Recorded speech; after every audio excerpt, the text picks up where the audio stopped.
Chcem vám predstaviť teplovzdušnú fritézu EAF 7SB.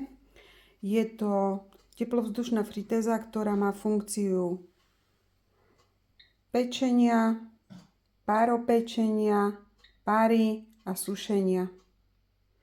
Ako to prebieha? V časti sa nachádza nádržka, do ktorej napúšťate vodu. Ktorý sa táto časť uzaverú. Ide tam asi 6 deci vody. Voda by mala byť destilovaná, aby sa nevytváral vodný kameň.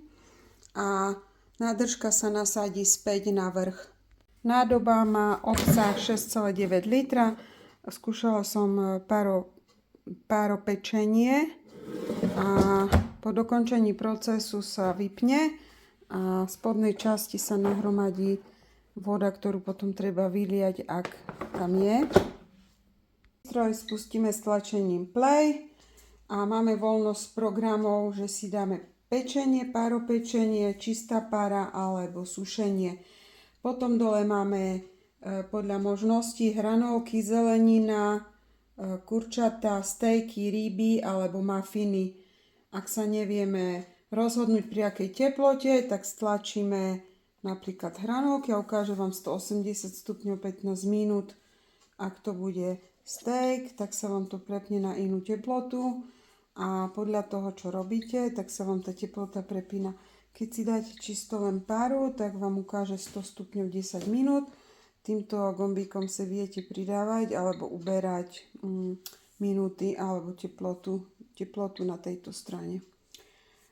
Tu je gombík spustenia a po skončení programu vás upozorní pipnutím, že je to hotové. Kontrolka samočistenia, to znamená, že keď začne svietiť, tak máte urobiť čistiaci proces tým, že do nádržky dáte vodu a urobíte preplach celej teplovzdušnej fritézy.